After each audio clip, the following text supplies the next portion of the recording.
Hi everyone, it's Don and I hope you're having a fantastic day. Well, the US government is trying to pass a bill now, at least some senators are, and I don't know how I feel about it yet.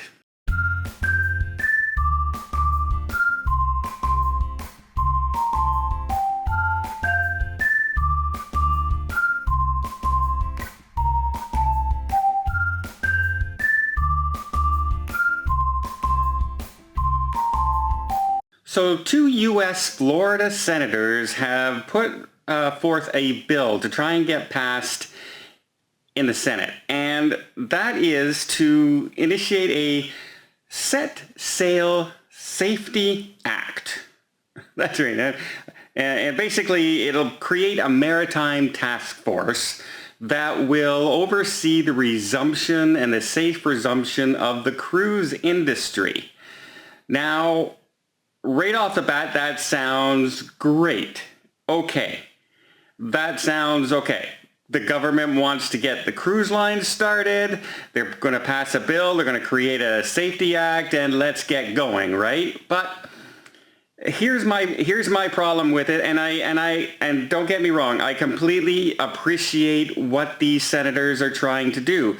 They know, for instance, in Florida alone, the cruise industry represents over 150,000 jobs directly from the cruise ports. Okay, so they know that's a big hit if the cruise industry start to go under and the cruise ports start to lose all that business.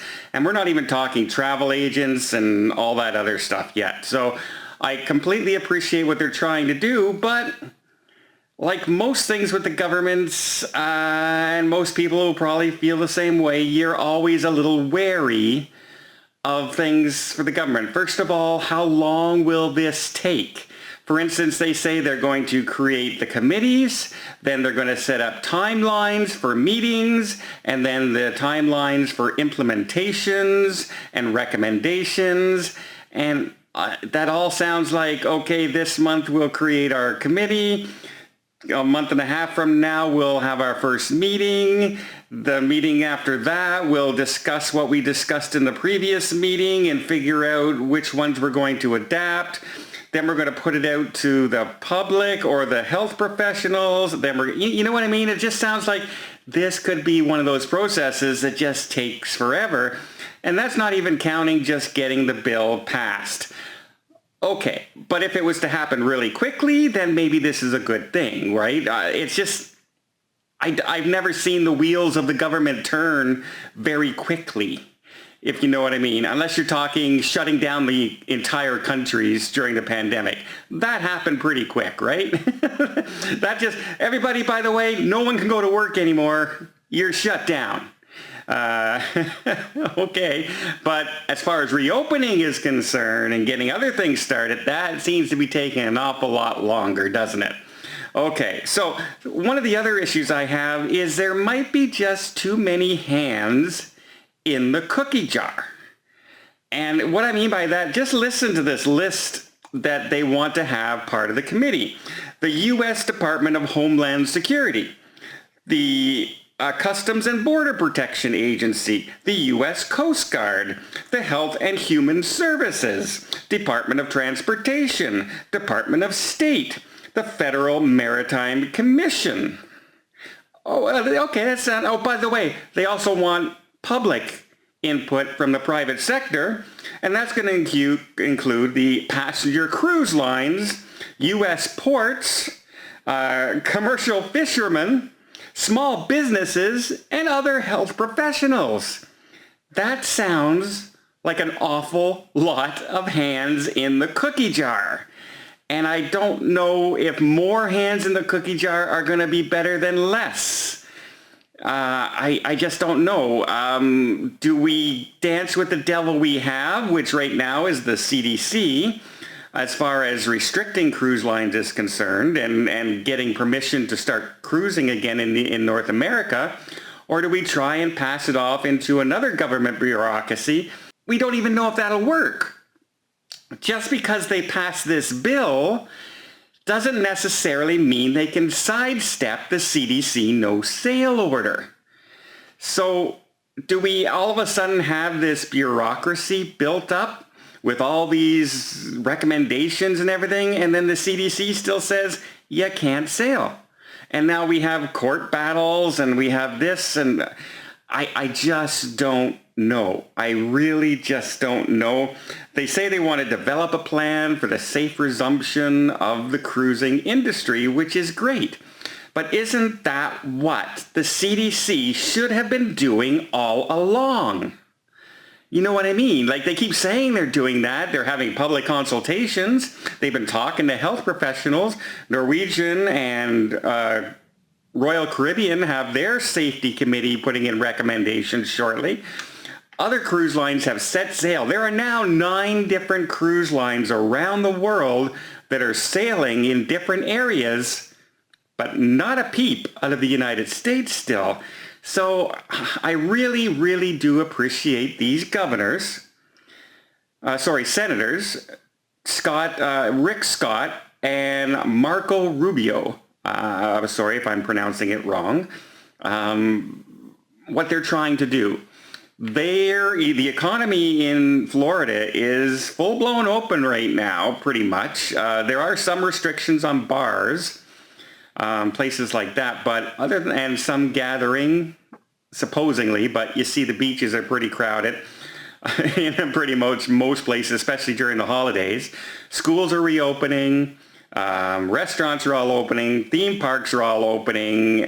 So my question is then, again, we're setting up a special committee only for the cruise industry.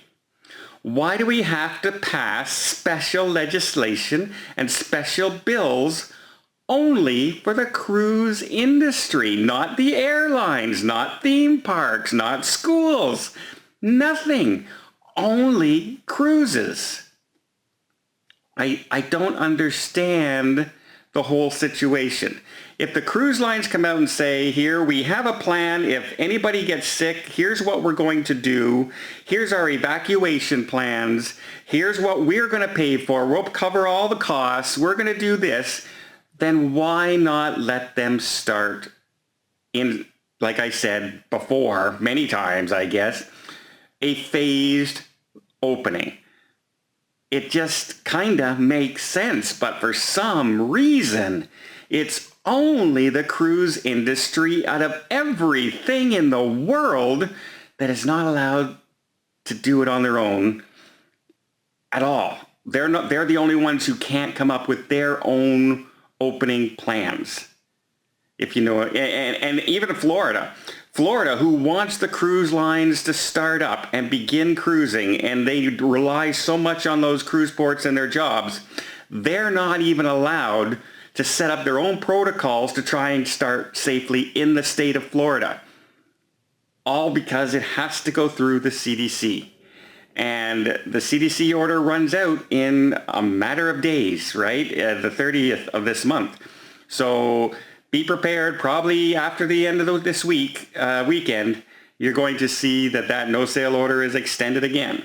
And let's see if they extend it past the already operational shutdown all the way to November that the cruise lines have done. So there's a whole month there of October that's free. So they could say, you know what, we're going to extend the shutdown till the end of October, just 30 days, 31 days. Or are they going to extend it even longer? But I really do appreciate what these senators are trying to do. I just don't know if all those hands in the cookie jar are going to help. Not only that, the CDC may say, great, you've done it. Congratulations. We're still not letting you sail. That's the real question here. Can they bypass the CDC no sale order? I don't think they can. Otherwise, they would probably be doing it now. I think they would be coming up with their own protocols to start safely right now in the state of Florida. So, yeah, a lot of talk, a lot of hope. I don't see it happening any faster right now until we see what happens with the no sale order going forward. Well, I hope you appreciate this video. If you did, please give it a thumbs up. You want to see more tips, more tricks, more travel vlogs from around the world? Hit that subscribe button. Till next time, have yourself a safe and a great vacation.